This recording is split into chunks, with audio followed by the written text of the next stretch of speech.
Welcome back to AFTV. I've got Tossin with me now. Tossin, what a performance that was. Arsenal 4, Atlético Madrid 0. Now, even you, I know you're a man, you know your football well.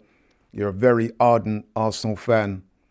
But not even you saw that coming, right? No, I did not see that coming. This should not, we got to take in the level that we're seeing from this team at the moment. By this team, I mean Arsenal. We were coming in thinking this was going to be a really tight game. Everyone was saying this is probably the worst time to play Atlético because they started off the season bad and now they're picking up a head of steam, getting results. They battered Real Madrid 5-2. Alvarez is playing well. The team looks organized. You're thinking, okay, cool. El Cholo Simeone coming to the Emirates. What's going to happen? And we blew him away. 4-0. This should not have been this was not meant to be that type of game. I thought at best 2-0, but we just smoked Simeone. 4-0. That's the first time I've ever seen a Simeone team concede 4 in 13 minutes. Yeah. Brilliant performance. Serious stuff. Do you think that sends pretty much a statement across Europe to say, look, Arsenal are serious contenders? I mean, they probably knew that already, but even so, tonight, man, was special.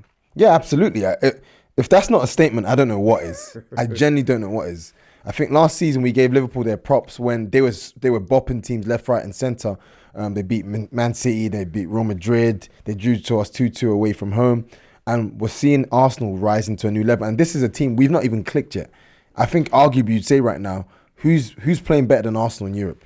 Really? Well, you know what? That is a good question. Yeah, I mean, we had Christian on earlier and he made a bold statement. He said, if we're talking about right now, he would consider Arsenal amongst the best, if not the best in world domestic football. What do you reckon on that? Yeah, I'd have to agree with him. I think right now, Arsenal, you can't look any further than us. I mean, if you look at how competitive the Premier League is and the mere fact that, okay, we lost to Liverpool, but if you watch the games, every Arsenal game I've watched this season, we've never really looked like, oh man, crazy. I'm fearful we're going to lose. We've never, even when we were losing to City 1-0, you just know like this, there's like an unerring kind of confidence that this team is going to pull something out the bag. If not the team on the pitch, then you're going to get people coming on like we did against Newcastle and getting the results. So the team looks really good. And the scary thing is we've not even clicked yet. Yeah. Not clicked yet at all. So no, I would agree. And tonight, of course, there were so many players that performed so well. Gabriel performed well. Timber performed well. Declan Rice.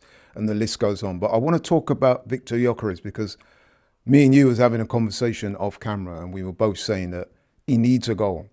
And in the first half, he played well. He did a lot of work, putting himself about, making himself a nuisance. But we're saying he needs a goal. Yeah. So how pleased were you tonight that he not only gets 1, but he gets 2? Oh, no, I was very pleased for him because, I mean, look, as much as people want to talk about his performances, he had gone 9 games without a goal.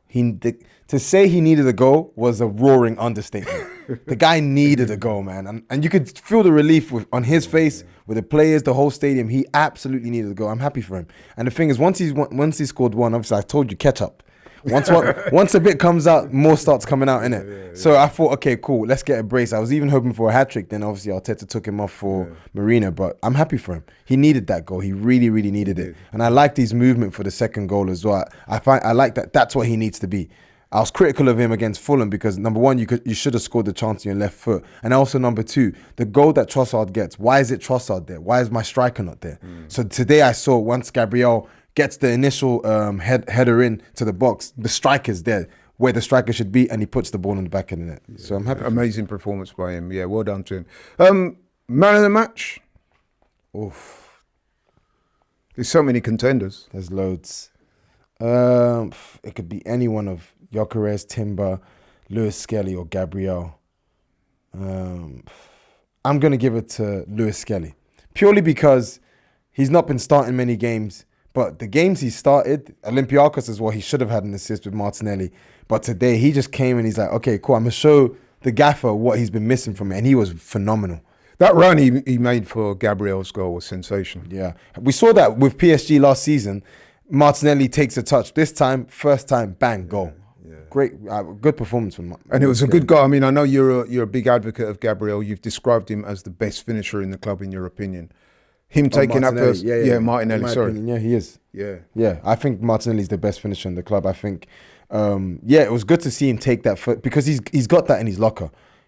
For me, Martinelli is his best when he's in the box. I don't like all this touchline winger stuff with Martinelli. Just put him in the box. That's where you see the best of Gabriel Martinelli. Agreed. Eze, another player that me and you are big on. He started in the 10 today, so there was some speculation that he might have gone with Wanyeri or Marino. In the end, Eze was the 10. How do you think he played today? Good first half, faded second half. I think he's feeling his way into the team. I think, obviously, we said it on the stream, but it's a different dynamic. You've gone from being the main man at Palace, everything going through you. People are always looking for you to have him to be someone who's actually got to show, hey, I can be trusted with the ball. And I like that he tries things when he, like the turns and whatnot. I think he just needs to do a bit more to impose himself in the game. It's almost like he kind of lost a bit of energy and power.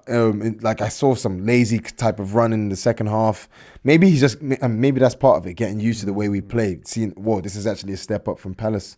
But he's going to come good. Yeah, he will. I mean, I think we're waiting for him to really grab a game by the scruff of the neck, the way we see him doing for Palace last season. But I think you're right, it's coming, man. I mean, there were times today when he looked really good, and there were other times when he looked a little bit casual. But it's coming, man. Would you start him this weekend against Palace? Absolutely. He's going to, obviously, he's going to want to respect Palace, but at the same time, what better opportunity to show, okay, cool, this is why you guys bought me. I think just start him, play him into form. Get him figure out, and that's also a big part of the team that no one's talking about, that these guys, they need to build relationships. You could see Ødegaard was building a relationship with Gyökeres, then he got injured.